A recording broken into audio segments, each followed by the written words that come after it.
Hello, this is Spartan Commander, and this is the 912th Rome Total War Brotherhood game that I've put onto YouTube. Just to say, today we're going to focus on a morale-based army. And what I mean by that is, you know, for years and years I've been banging on, if you like, about having lots of morale in your army. Keeps them fighting, keeps the troops fighting longer.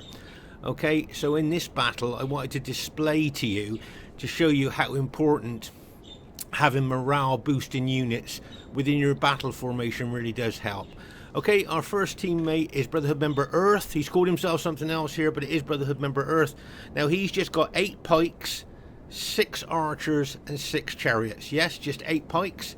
I'm thinking they're going to be quite well upgraded. Yep, they're well upgraded there. You can see, if you count the upgrades, 9 upgrades, fully upgraded pike units, 3 experience stripes, gold shield, gold attack. And just look at the length of those Seleucid pikes that the enemy's going to have to fight down to kill the man on the other end.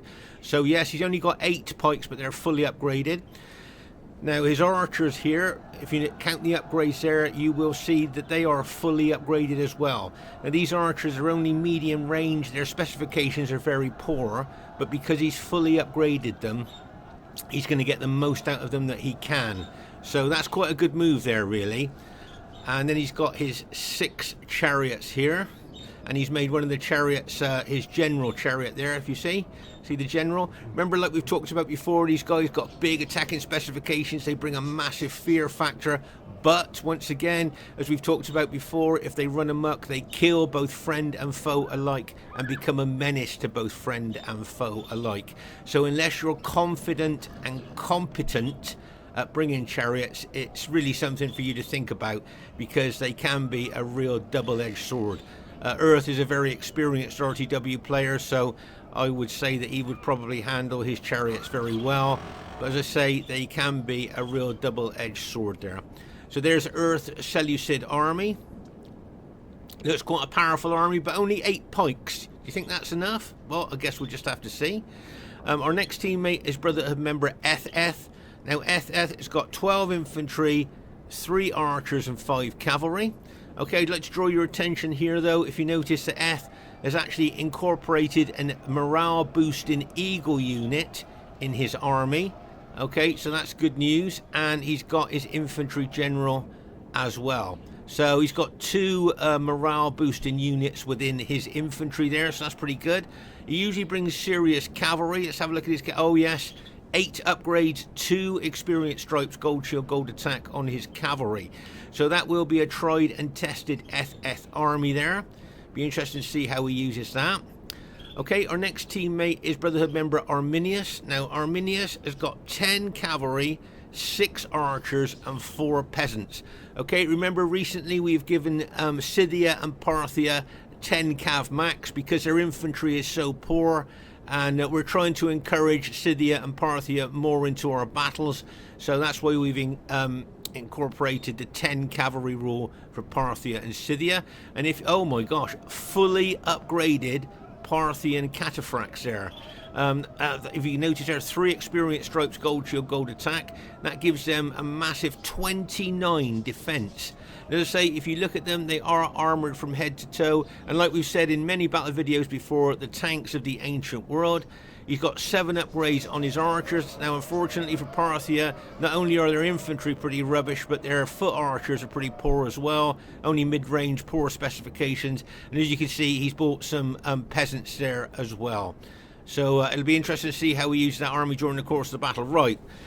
Now our last teammate is myself here. Now I've gone very heavy on infantry. I've got 16 infantry and just 4 cavalry. Okay, 16 infantry and 4 cavalry. Now, that's a lot of infantry, isn't it? A lot of firepower there. But what I really wanted to show you here is I've got 2 morale boosting units. Can you see? I've got 2 eagle units that I've incorporated into this army. So there are 2 additional morale boosting units plus my infantry general unit. Now the only reason I'm showing you this is because this infantry battle formation that you're going to see is going to be sorely tested later on, and the morale boosting units, okay, they could be the thing that really makes a difference in this battle. Okay, so that's why I wanted to show this battle here, just to show you how important morale is. So we've got Seleucid, we've got Rome, we've got Parthia, and we've got Rome here. Should be a great battle for you to watch. And here is the other team. We have Brotherhood member Demon. Now Demon has got 13 infantry, 1 archer and 6 cavalry. Notice his battle formation there. That's pretty good to me. Quick look at the upgrades on his cavalry there. Oh, can you see that he's got a morale boosting unit there, an eagle unit? Okay, so that's good. And quick look at the upgrades on his cavalry. I'm guessing probably 7. Let's see, 1, 2, 3, 4, yeah, 7 upgrade. An experienced stripe gold shield, gold attack on his cavalry there. So that'd be a tried and tested demon army. Now their next teammate is Brotherhood member JGP, who has bought the Germanic faction. Now JGP has got 3 berserkers, 6 cavalry, 6 chosen axemen and 4 archers. As you can see, most of his army is hiding in the woods, and what you'll notice is that he's divided his 3 berserkers up with 2 chosen axemen with each berserker, so that he's got 3 attack points, 3 potential attack points with his berserkers and axemen. But as I say, you can see them hiding in the woods there. Okay, their next teammate is HO7 Punisher. Now remember, HO7 is his medieval Total War 2 clan tags, but it is Punisher. Now he's got 3 archers, 14 pikes, and I think 4 cavalry that he's got hiding in the woods there. But his battle formation is quite interesting. Can you see that the first 3 units of his battle formation have just got gold shield, gold attack on? Now the reason for that is because, of course, these units are going to make first contact with the enemy. They're going to take the pillars, and hopefully what he's thinking there is that those units are going to weaken the enemy. And then if you notice, the rest of his battle formation have got 8 upgrades on, 2 experienced stripes, gold shield, gold attack, which remember is the optimum upgrades for royal pikemen. For Macedonian royal pikemen, 8 upgrades is optimum. So there you go. So you can see as I say, those units there are going to make first contact with the enemy, hopefully weaken the enemy. That's what he's hoping for, and then he can bring his better, well upgraded spirit pikemen through there to finish the enemy off. And there's his archers there. As I say, he's got cavalry hiding in the woods. And their last teammate is Brotherhood member Aurelius with his faction of choice. Now he has got 13 spears. I think it's 2 armoured hoplites and 11 Spartans. And he has got 4 archers and 2 cavalry. Okay, so that will be a tried and tested Aurelius army. And if you notice, his cavalry are all the way over here. Okay, so I don't know what plans he's got for his cavalry there. They're fast moving. He may well be trying to look to take enemy archers out there. So there's the enemy team, quite diverse. You've got Rome, Macedon, Greek cities, and Rome again. Okay, at this stage of the battle, I thought I'd show you why this map is called the Submerged Highway map. Okay, so if we move down this Roman road here, as I say, it's called the Submerged Highway. So there you are. You can see this Roman road here goes over a bridge. There you are. So if you wanted to, you could make this battle into a bridge battle there. There's a bridge. And if you carry on following the road, look, all of a sudden it becomes submerged. Very weird, isn't it? And then if your troops can wade through that, you then follow the road on again, and once again it becomes submerged again. So very, very weird map this, isn't it? You know, fancy having a submerged road there. And as I say, that water looks quite deep. I don't know whether your troops would drown if you tried moving them through that. But also this map has got a shallow water crossing as well. So there you are, it's a shallow water crossing. So if the enemy troops wanted to, if all the enemy troops there went across that bridge, they could turn this into a bridge battle if they ever wanted to. All the times we played on this map, I've never seen that done though. Okay, at this very, very early stage of the battle here, you'll see that both Punisher and Aurelius have moved their battle formations back into the woods there. Now what I'm thinking here, it might be a team tactic here, because as we know, Germania has got a woods bonus, and I'm just wondering whether they're thinking about fighting in the woods to give Germania that bonus. There you are, there's the Berserkers there, the Knight Raiders, and a couple of axe units as well. With those Berserkers and Knight Raiders, that is a heck of a lot of morale sapping units there. And of course those chosen axemen with their effective against armor axes and their excellent morale that would be a force to be reckoned with if we fought in the woods. But does our team want to go into the woods to fight them where the Germania's got that woods advantage? Probably not. Okay, right over on our right flank, if you notice, we saw Aurelius has got those two fast-moving cavalry, but you can see here that Earth is moving some archers backed up by chariots towards these light cavalry here. Okay, this is a nice aggressive move there by Earth there to try and chase off these fast-moving cavalry before they can attempt to attack his archers there. Okay, now Aurelius is moving very slowly. I reckon he may well go across that shallow water crossing there once those archers get in range. Remember we said those Seleucid archers' range is only mid-range, so pretty poor range really. But they're getting closer and closer to those light cavalry of Aurelius. And it wouldn't surprise me if Aurelius decided all of a sudden to run across that shallow water crossing there. There you can see the arrows coming in of the Seleucid archers there. You can see Aurelius is taking casualties there from those arrows. But he still doesn't seem to be hurrying to get his cavalry over that shallow water crossing there to the other side. There you are. But he has suffered. Look at the dead that the casualties he's suffered already there as his troops run across the shallow water crossing. There you are. Look. You don't see that very often in a lot of our battles, do you? There. And also something else you don't see very often. There you are. Can you see one of Aurelius's dead cavalrymen there floating down the river towards the bridge there? As I say, very rare now for us to ever have a bridge battle there. But there you are. You can see that. That unit floating down there, and you can see those Seleucid archers moving towards the cavalry as well.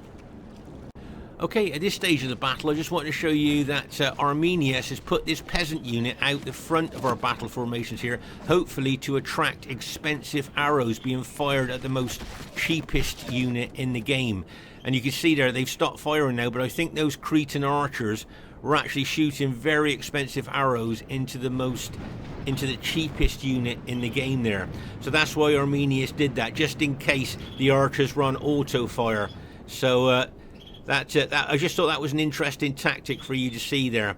Now you can see a lot of enemy troops moving forward there, or moving over towards me. Now what I'm thinking here is maybe with my allies positioned as they are, if I could attract a big enemy attack onto my battle formation there. Okay, I'm just thinking that my allies could get round the flank of the enemy while they attack. Like, do you see what I mean? Because this battle formation with so much morale, I think could hold for quite a long time. And I'm just thinking that if it can hold for quite a long time, if I am fully attacked by the enemy troops, then my allies could make the most of that.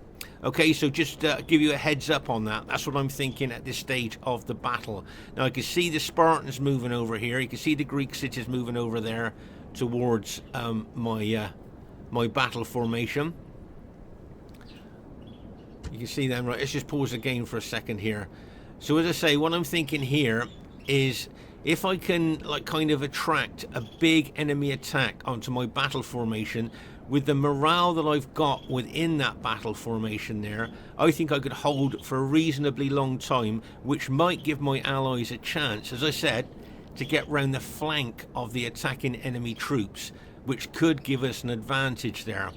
Okay, so that's just give you a heads up on what I was thinking during the course of this battle. Now remember, I've got 16 infantry there and 3 morale boosting units within that infantry. Okay. What I might do though is move. Okay, at this stage of the battle, you'll see that Earth took a couple of chariot units over the bridge and is now attacking Aurelius's fast-moving cavalry there, trying to finish them off there with the chariots. Look, remember, chariots are fast-moving as well as that light cavalry as well. So I'm just thinking that Earth may well be thinking about trying to take those fast-moving cavalry out. Because Aurelius uses those very well at trying to take out enemy enemy archers there. Okay, so just like to show you here, can you see that EthEth has got his archers at the flank here, ready to shoot into the flank of the enemy troops, plus he's got his cavalry there ready to launch an attack when he feels ready to do that. So that's a nice positioning of his archers and cavalry, and of course those cavalry will be covering his archers. Here you can see Earth has spread his pikes out quite a bit there. You can see 2 lots of 2 there, and then he's got his other pikes there as well behind my battle formation. Okay, so as I say here, you can see Aurelius's Greek cities army there in front of my main battle formation. You'll see Aurelius moving some of his archers forward there. Okay, and also if you notice in the background, you'll see the Macedonian pikes moving forward as well. You'll also see EthEth moving his infantry forward there towards the enemy troops. And as I say, you'll see also that Arminius is moving his or some of his Parthian cavalry over to that flank as well. Okay, so as I say, in my mind at the moment, I want to try and get the enemy to attack my battle formation here. There you'll see the Macedonian cavalry unit trying to take out one of Arminius's peasant units, and he sent a cavalry unit to deal with that situation. But here, as you can see, you've got the Macedonians and the Greek cities and the Scipii troops moving forward. Now, just looking at the general disposition of their armies there, would you think that they are looking to come to attack my battle formation here? That's what I'm thinking they're looking to do, and as I say, that's what I'm hoping they're going to do. As I said, I'm hoping I'm going to try and hold them up there, be an anchor for the team, if you like, to attract the enemy onto me, and then hopefully my allies can move around the flank and attack the flanks of them there. There you can see the Spartan army there, the Greek cities army moving forward. So I'm going to throw a lot of pilers into them. Now remember that Spartans have got 2 hit points, so they suffer less casualties from missiles than any other unit. But then what I'm thinking about doing is pulling back a little bit as well. I'm going to throw some pilers in and then pull back a little bit. Okay, I think that's, if I remember correctly, that's what I was thinking at the time. Now, can you see the Scipii, enemy Scipii infantry approaching, and the Macedonian pikes as well? So I think it might be a good time there for me just to try and pull back and try and align my army a little bit with EthEth's on my right flank there. Can you see? Just starting to move back a little bit there. Okay. And as I say, this is very level ground here where we're on now. No one's got any height advantage or anything like that. This is level ground, as you can see. And you can see the Spartans coming from me, for me there. Okay, so there you are. You can see the Greek cities army is hitting the forward units of my battle formation there. Pause the game for a second. Nice move here by Arminius there with his Parthian cavalry smashing into the flank of a Macedonian pike unit and taking that out. So well done to him there. And you can see he's got other cavalry units ready to charge in. But here, over here, that you'll see that you got all the Macedonians there, the Scipii infantry, all moving in the general direction of my battle formation there. Okay, remember, I've got those 2 morale boosting eagle units as well as my general morale bonus. So as I say, I got 16 infantry units there, but with a heck of a lot of morale. And as I say, for years and years I've been banging on about incorporating morale boosting units into your army. Well, I just want to show this example just to see what you think of having morale boosting units in your army. Okay, so here you can see the Spartans really pushing into the forward units of my battle formation there. You'll see the Scipii troops of Demon moving forward, the blue Scipii troops of Demon moving forward there to maybe attack EthEth there, and you can see the Macedonian pikes there moving up behind their Greek cities ally. Now you might here you can see over on the right flank, as I say, we've got a lot of cavalry there. We've got Parthian cavalry and EthEth's cavalry there ready to strike into the flank, possibly of the enemy Scipii troops there, or maybe into the Macedonian troops there. But as I say, here you can see those Spartans there starting to make inroads into the forward units of my battle formation there. Now, it wouldn't surprise me if the Macedonians start to get involved as well. Okay, there. And as I say, this was what I was thinking here, to try and attract them onto me. Now, can you notice, read the writing there, can you see intimidated by nearby enemy? Okay, notice again, intimidated by nearby enemy. Now, that will be the berserkers there Okay, and there's a Night Raider unit there as well. So remember, those are morale sapping units. Okay, and they are affecting my infantry as well as I'm being hit by Greek cities spearmen as well. But remember, like I said before, I've got a very morale based infantry battle formation here, which I'm hoping will hold for a long time, which may enable my allies to take an advantage around the flank. Okay, so you can see there's Macedonian pike units coming in on my battle formation as well, and just note the Germanic troops coming in behind them as well. Make no mistake, the enemy are looking to take my battle formation out. Okay, they're looking to take my infantry out here, which is kind of what we wanted really here. You can see one of my units routing already. I'm getting hit by arrows as well. But right, oh my gosh. Okay, so there you can see the Germanic general has now activated 2 of his berserkers. Okay, so we've got 2 activated berserkers. We've got Spartans and Macedonians here, plus there's chosen axemen as well. They're going to attack my battle formation. Okay, now you might be wondering why Earth isn't putting his pikes into my battle formation to strengthen the line. Well, what he's worried about is that my army may mass rout, and of course if he puts his pikes anywhere near my army, if it mass routs, it's going to cause his army to mass rout as well. So that's why he's keeping his pikes kind of away from my battle formation at the moment, just to see if I can hold against that massive attack coming in on me. You got EthEth here holding against the enemy Scipii troops. As I say, we got a lot of cavalry on that right flank, a lot of Parthian cataphracts and EthEth Julii cavalry there as well, maybe looking to smash into the Scipii flank. And over on our left flank, you've got chariots there of Earth, plus you've got Parthian cavalry as well. Once again, my guess is looking to smash into the flank of the enemy troops. So just say that is the battle plan there. My battle formation is going to try and hold as long as it can against this massive attack.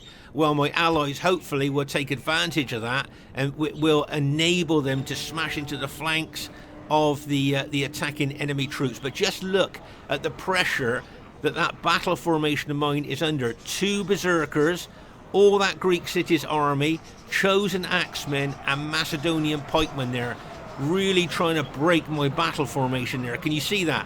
How they're pushing in there. Okay, just pause the game for a second here. Now Aurelius here, Arminius here, trying to bring his cavalry in to try and hit the rear of those attacking enemy troops there.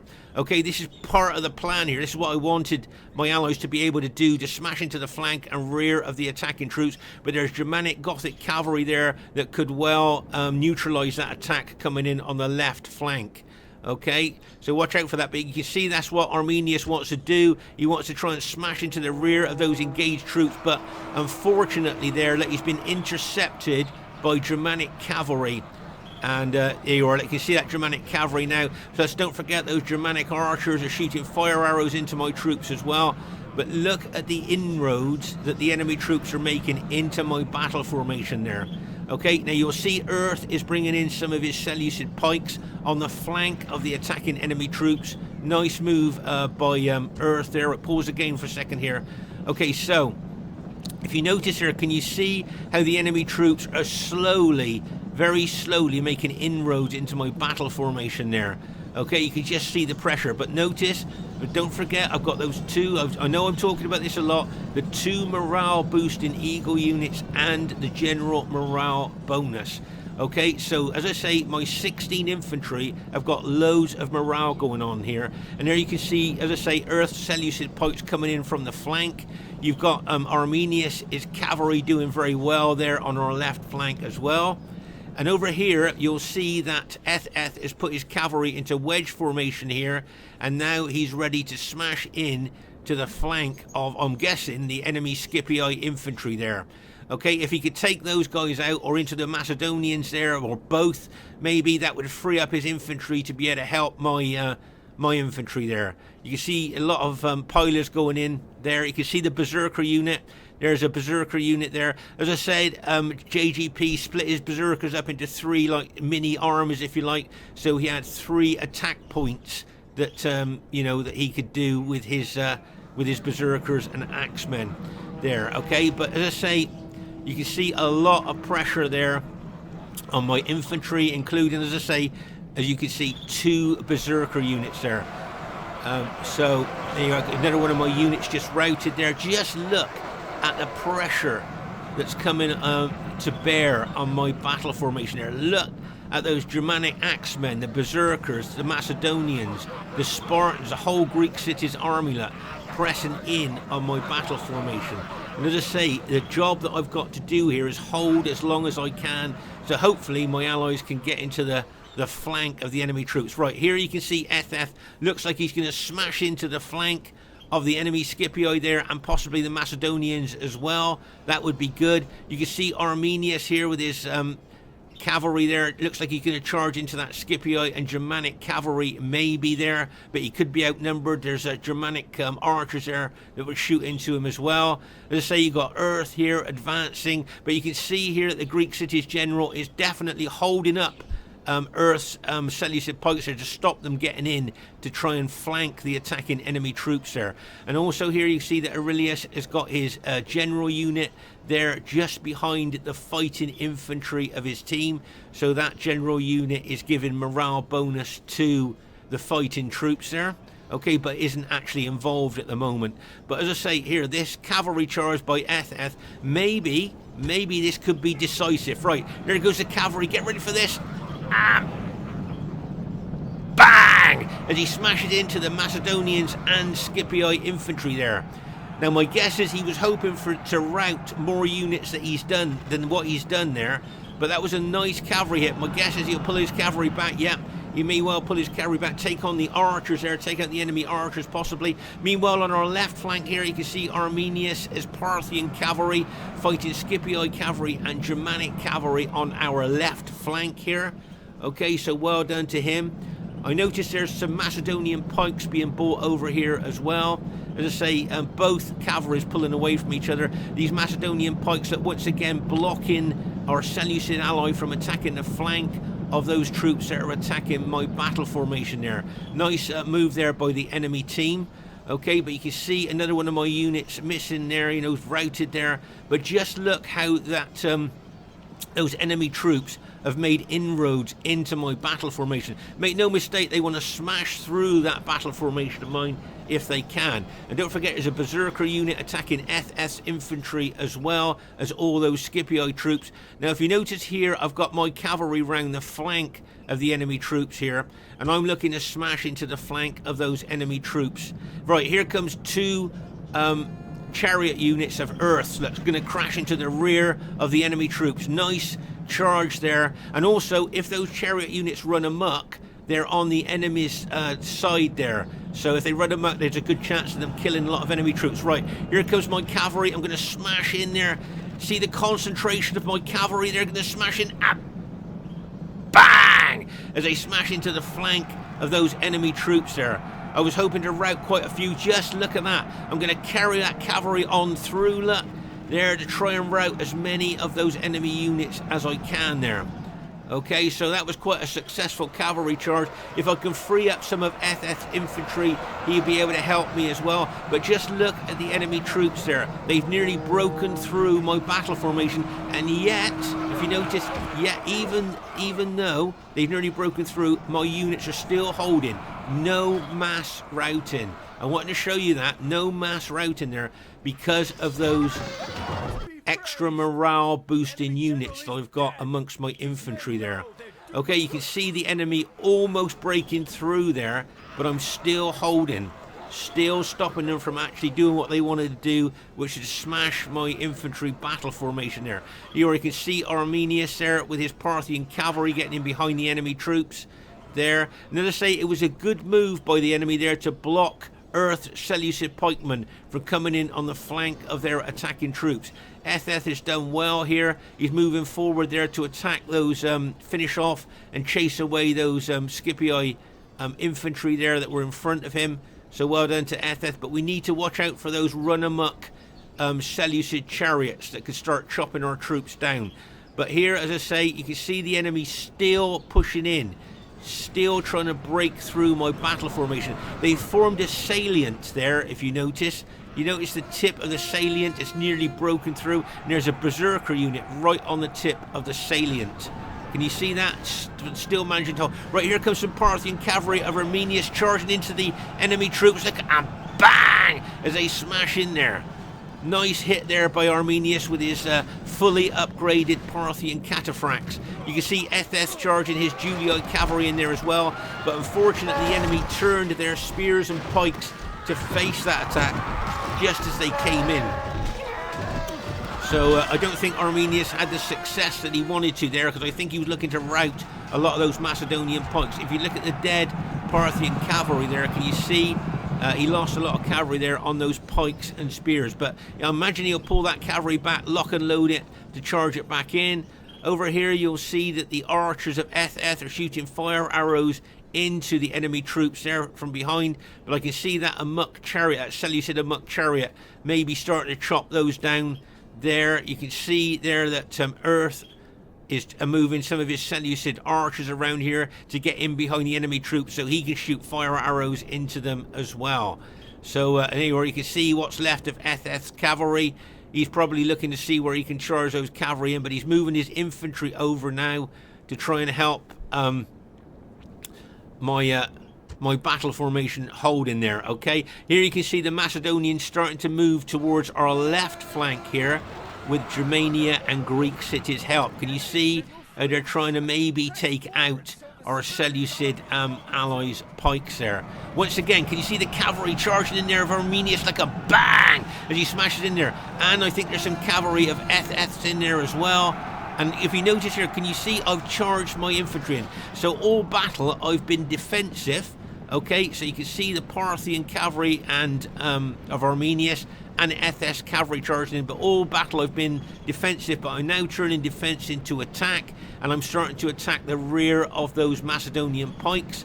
Over here you'll see that line of Spartans there is holding up EthEth's infantry there.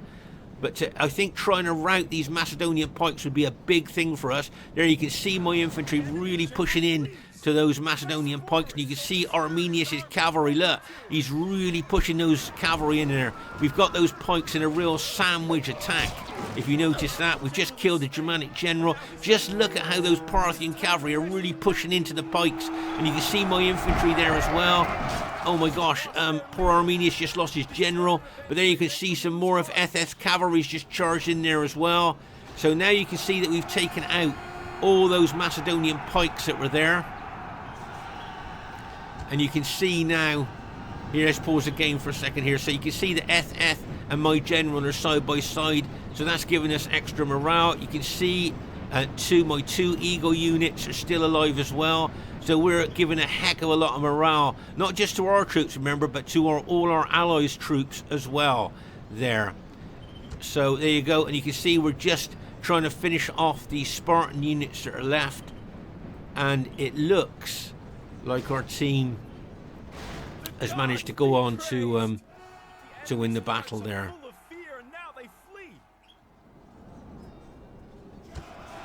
So really well done to the other team there, very aggressive attack in there.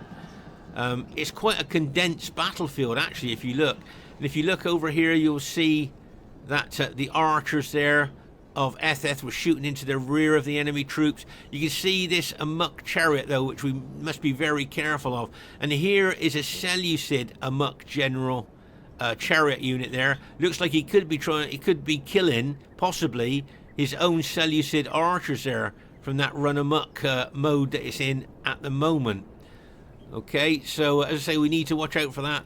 This was a big cavalry battle here. Look, there's some chariots there I can see there, lots of dead.